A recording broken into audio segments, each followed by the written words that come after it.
इसमें भारत सरकार ने जो एमएलएम इंडस्ट्री है उस एमएलएम इंडस्ट्री को एक कानून का दर्जा दिया है, एक इंडस्ट्री का दर्जा दिया है। मोबाइल अगर आपने साइलेंट में डाले हो तो डाल दीजिए, बिल्कुल फ्लाइट मोड में डालो तो ज़्यादा अच्छा है। मैं तो फ्लाइट मोड में डालता हूँ, बज भी जाता है ना तो माइंड डाइवर्ट हो जाता है। यहाँ पर देखिए, अगर सही मायने में अगर शांति से इसको देखा और समझा जाए तो बहुत बड़ा काम हो सकता है। तो बेसिकली क्या होता है, आपने ये कंसेप्ट को पूरे हिंदुस्तान से बहुत अच्छा रिस्पांस मिला है और एज ए करियर समझ के हम करेंगे। अभी मैं परसों ठाणा में था, तकरीबन 2000 से भी ज़्यादा लोग वहाँ पर आए थे। इवन आप खुद थे, कितनी ज़बरदस्त भीड़ थी, 400-500 लोग तो खड़े थे, इतना ज़बरदस्त। और देखो वो भी कहाँ की पब्लिक है मालूम है? मुंबई की पब्लिक ये दुनिया की सबसे ज़्यादा प्रोफेशनल पब्लिक मालूम है आपको। वो किसी के लिए वक्त नहीं देती। अब इसका जीता जागता उदाहरण है कि 2005 में यहाँ पर बम ब्लास्ट हुआ था ट्रेन के अंदर, लेकिन 5 घंटे के बाद वो ट्रेन चालू हो गई। मतलब 7-8 ट्रेनें फट गई थी, 400-500 लोग। लेकिन यहाँ के लोग इतने प्रोफेशनल हैं कि उनको कोई चीज की परवाह नहीं है। तो मुंबई जैसे लोगों को 1000-2000 लोगों को एक जगह पे इकट्ठा करके 3-3 घंटे तक रोक के रखना, ये अपने आप में चैलेंजिंग बात है। तो इतना जबरदस्त रिस्पॉन्स पूरे हिंदुस्तान से मिल रहा है और इसको हम लोग पूरे वर्ल्ड वाइड लेके जाने का प्लानिंग कर रहे हैं। तो उस लेवल पे मेरा सॉफ्टवेयर का काम चालू है।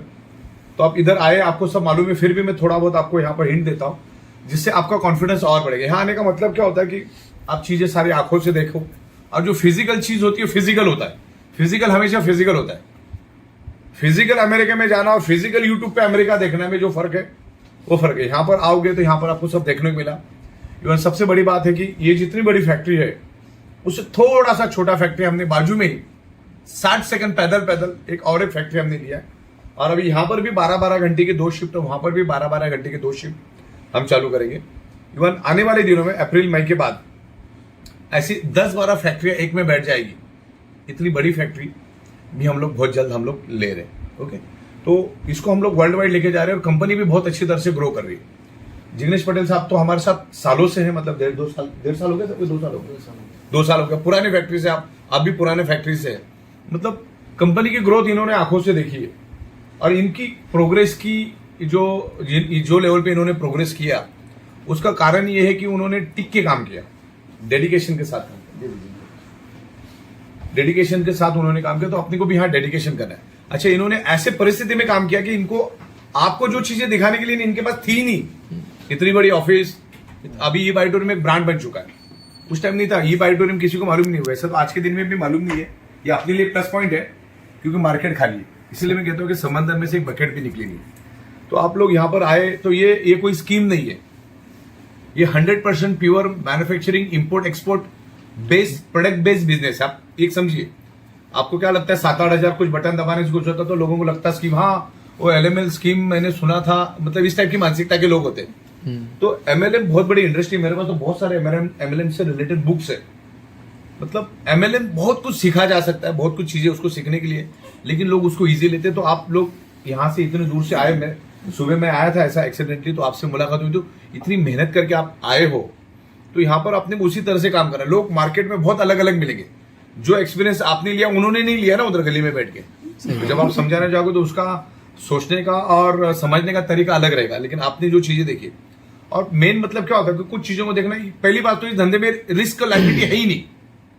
और आपको बता दूं, पिछले 16 साल से, कितना 16 साल से यही छत, यही टेबल, यही कुर्सी, दरवाजे पे कोई च्यवन नहीं मांगने वाला। 16 साल के, आप ध्यान में रखना मैं क्या बता रहा हूँ वर्ड को। 16 साल से मेरे दरवाजे पे कोई च्यवन नहीं मांगने वाला भी पैदा नहीं हो सकता, अगले 50 साल में भी पैदा नहीं हो सकता, क्योंकि हमारा लेन देन एकदम क्लियर है। आज तक का इतिहास है, 31 महीने में हमने टाइम टू टाइम पे आउट दिया है।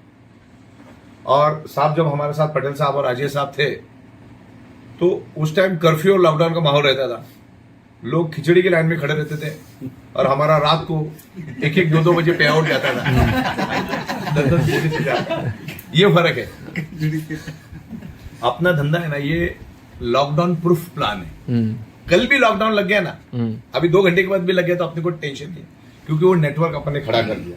तो आपको ये लॉकडाउन प्रूफ के हिसाब से चलना, कौन सा वायरस कब आएगा मालूम नहीं है।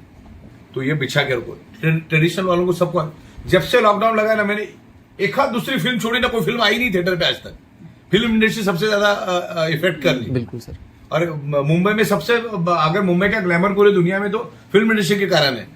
ऐसे बहुत सारे बिजनेस है जो एकदम कमर टूट गई उनकी। अगर खुदा ना खास्ता अगले 20 दिन 25 दिन भी अगर लॉकडाउन लग जाता है, मान के चलो 2-3 महीने के बाद, तो भी अच्छे की कमर टूट जाएगी।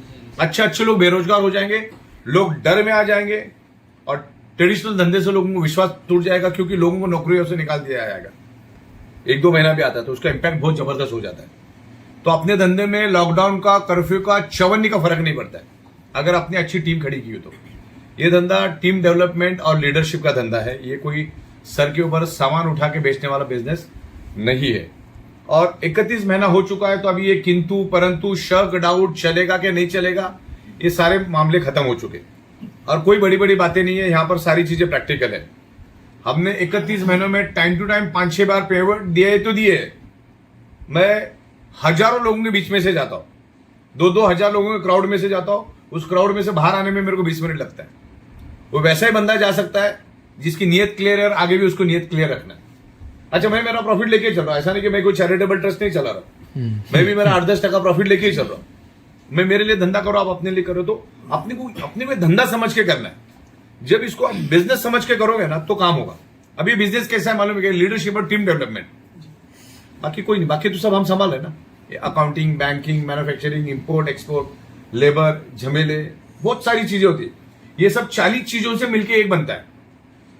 तो सबसे पहले आप जिस कंपनी के साथ जुड़े हैं, इसमें 1000 बात की एक बात बताओ, आपका प्रोडक्ट कितना भी अच्छा होने दो, आपके पे आउट कितने भी अच्छे होने दो, आपका इंफ्रास्ट्रक्चर कितना भी अच्छा होने दो, फाइनेंशियली कितने भी स्ट्रांग हो, चलाने वाले में अगर दम नहीं है तो यू आर जीरो, कंपनी भी जीरो।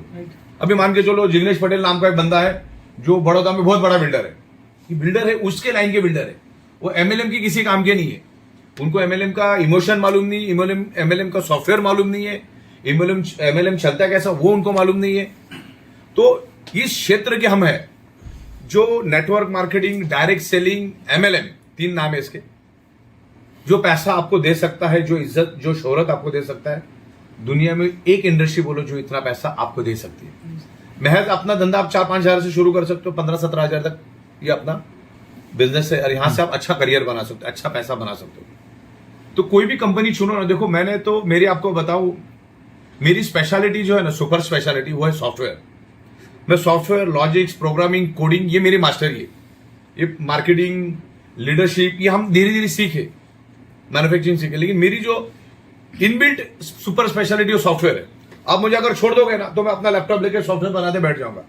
मेरे को कोई पड़ी नहीं कि मैन्युफैक्चरिंग चल रहा है, लेकिन धीरे धीरे ये रिस्पॉन्सिबिलिटी आके हम लोगों ने ये लेवल पे किया और काम चल रहा है। अब नेक्स्ट टाइम आओगे तो आपको बड़ी वाली फैक्ट्री देखने को मिल जाएगी, दादर की ऑफिस देखने। दादर की तो ऐसी जबरदस्त ऑफिस है कि पूरे एमएलएम इंडस्ट्री में जो आज 10-10 हजार करोड़ की कंपनी है ना, वो भी वो ऑफिस लेने के लिए 10 बार सोचेंगे, 10 बार। उसके बाद